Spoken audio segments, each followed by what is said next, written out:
আসসালামু আলাইকুম everyone, welcome back to my another new blog. কী অবস্থা আপনাদের সবার? সবাই কেমন আছেন?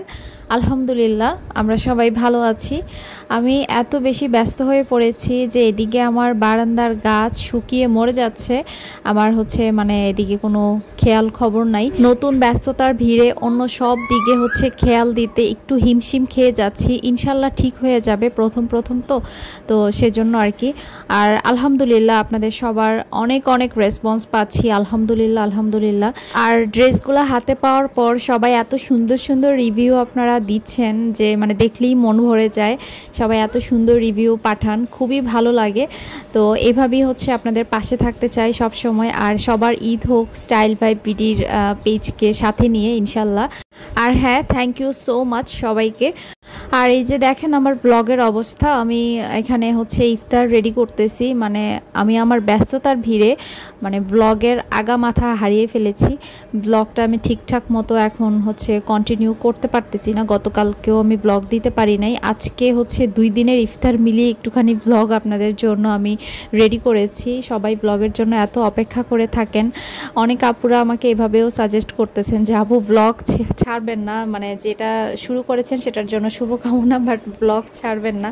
আসলে একা মানুষ আমি, আর যেহেতু আমার ছোট বাচ্চাও আছে, বাচ্চা সামলিয়ে আসলে সব দিকে ম্যানেজ করতে একটু তো কষ্ট হয়ে যায়। তারপরও আমি আমার সর্বোচ্চ বেস্ট দিয়ে চেষ্টা করতেছি আপনাদের সাথে এই দিকটাতেও আমি যেন এঙ্গেজ থাকতে পারি, সবার সাথে আমি সুন্দর সুন্দর ব্লগ শেয়ার করতে পারি। বাট একটু কষ্ট হয়ে যাচ্ছে আর কি, কারণ কন্টিনিউ ব্যস্ততার উপরেই যাচ্ছে সময়টা।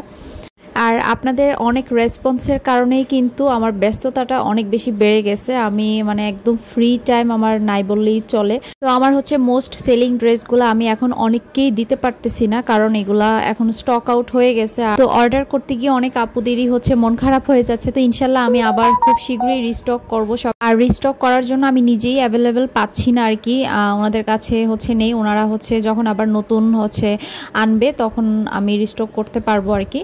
তো ব্লগের শুরুতেই আমি ইনফরমেশনটা আপনাদেরকে দিয়ে রাখলাম। সবাইকে তো আলাদা আলাদা আমি ইনবক্সে রিপ্লাই দিচ্ছি, তারপর সুবিধার্থে আমি বলে রাখলাম ব্লগের মধ্যে, কারণ এখান থেকেও কিন্তু অনেক আপু ভাইয়ারা আমাদের পেজে এসে অর্ডার করতেছেন। তো সেজন্য ব্লগেই যেন জেনে যান আর কি, সেজন্য বলে দিলাম।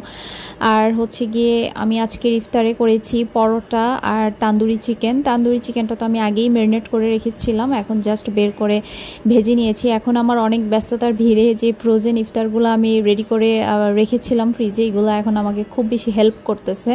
দেখা যায় যে সময় থাকে না, এগুলো দিয়ে আমি ইফতারটা প্রিপেয়ার করতে পারি। তো যাই হোক, তারপর নেক্সট ডে থেকে আমি আরেকটু ছোট্ট ভিডিও আপনাদের সাথে শেয়ার করছি। তো দুপুরবেলা থেকেই ভিডিওটা শুরু করছি। তো প্রথমেই দেখতে পেয়েছেন আমার যে ইয়েটা আমি লাগিয়েছিলাম দেয়ালে, এটা কি বলে, ক্যানভাসে একটা পেন্টিং। তো ওইটা একটা খুলে পড়ে গেছে, আঠা একটু লুজ হয়ে গেছে, তো এটা আবার লাগাতে হবে।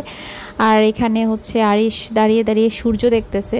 সে চাঁদ সূর্য এগুলো দেখলে পুরো পাগল হয়ে যায়, ওর এই পাগলামি দেখলে সবাই হাসবে। সে চাঁদ সূর্য দেখলে খুব নাচানাচি করবে, দৌড়াদৌড়ি করবে, আর দেখার জন্য অস্থির হয়ে যায়। তো এখানে দাঁড়ায় দাঁড়ায় সূর্য মামাকে ডাকতেছিল। আজকে খুব ভালোই রোদ উঠেছে। তো এখন আমি আমার রান্না বান্নার প্রস্তুতি নিব। আজকে রান্না করব একটা তরকারি রান্না করব, আর ছোলা পেঁয়াজু বেগুনি আলুর চপ এগুলো করব ইফতারের জন্য। আর এখানে ধুন্দুল যেটা, এটা দিয়ে আমি ট্যাংরা মাছ দিয়ে রান্না করব। আর সেহরিতে এটার সাথে আরেকটা ভর্তা করব, কারণ সেহরিতে একদমই খেতে পারি না। একটা তরকারি হলেই দেখা যায় যে হয়ে যায়, একদমই খাওয়া যায় না। কারণ ঘুম থেকে উঠে খাবার খাওয়াটা এটা যে কি কষ্ট লাগে, কি বলবো, একদমই খাবার খাওয়া যায় না। তো আলহামদুলিল্লাহ রোজাগুলা খুবই ভালো কাটতেছে, আলহামদুলিল্লাহ অতটা খারাপ লাগতেছে না। তো এই যে এখন আমি ছোলা ভুনা করব। আর আজকে আমি বোকার মতো ছোলা ভুনার মধ্যে প্রথমেই আমি বেশি করে আলু দিয়ে ফেলেছি। আলুটা আর একটু কম দিলেই হতো, কারণ যতই কম পরিমাণে করতে চাই কম হয় না, জিনিসটা বেশি হয়ে যায়।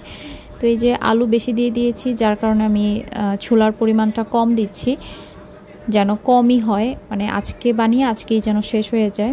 আর এদিকে আমি লবণ দিতে ভুলে গেছিলাম, তো একটু পুদিনা পাতা এখানে এভাবেও দিয়ে দিচ্ছি, পরে আমরা মাখানোর সময় আবারও দিব।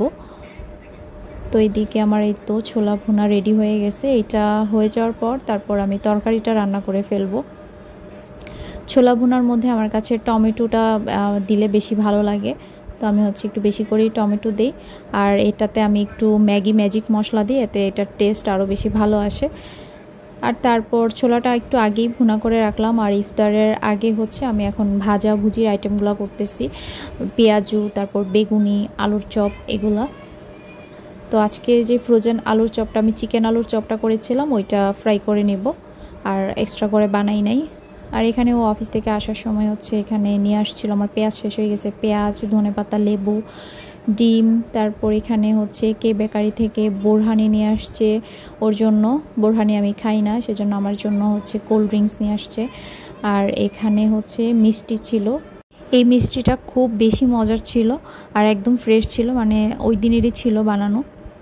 আর আরিশের বাবাকে হচ্ছে আমি যখন মানে মিষ্টি কিনে তখন আমি বলে দিই যে ওই দিনের বানানো মিষ্টিটাই যেন কিনে, একদিন আগের মিষ্টি খেতেও মানে আমার কেমন জানি লাগে। আর ও মিষ্টি কেনার সময় একদম ফ্রেশ দেখে মিষ্টিটা কিনে, যেন ওই দিনেরই বানানো হয়, ওইটা ডেট দেখে কিনে। আর এখানে আরিশের জন্য ছিল একটা চকলেট বল আর একটা পেস্ট্রি কেক।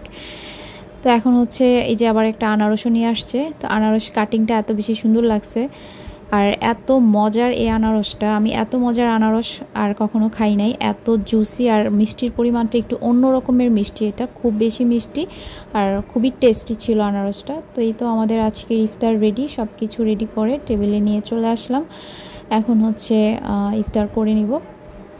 তো এই ছিল আজকের ইফতার আয়োজন।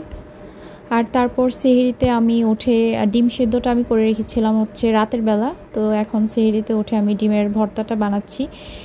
এই ডিম ভর্তাটা গরম ভাতের সাথে কী যে মজা লাগে। এখানে পেঁয়াজ, শুকনা মরিচ, তারপর হচ্ছে ধনেপাতা, তারপর লবণ আর সরিষার তেল দিয়ে ভালো করে প্রথমে মাখিয়ে নিচ্ছি, আর তারপর হচ্ছে সেদ্ধ ডিমটা ভেঙে ভালো করে মাখিয়ে নিব। সেহরিতে একটু ভর্তা টর্তা খেতে ভালোই লাগে মাঝে মাঝে। আগের দিনগুলোকে অনেক মিস করি, প্রতিদিনই মনে হয় যে আমাদের হচ্ছে আম্মু সব কিছু রেডি করে আমাদেরকে ডাক দিত, ঘুম থেকে উঠে হচ্ছে রেডিমেড খাবার খেতাম। আর এখন বিয়ে হয়ে যাওয়ার পর কতটা হচ্ছে দায়িত্ব, এখন হচ্ছে নিজেই ঘুম থেকে উঠে সব কিছু রেডি করি, বা ইফতার রেডি করা, মানে লাইফটা এখন বিয়ের পর অন্য রকম। মানে আগের দিনগুলো ছিল একরকম, এখন হচ্ছে সেই মায়ের ভূমিকাটা আমি পালন করতেছি আমার সংসারে। তো সব কিছু মিলিয়ে আলহামদুলিল্লাহ আগের দিনগুলো অনেক মিস করি, লাইফ আসলে কই থেকে কই চলে যায়। তো আজ এ পর্যন্তই।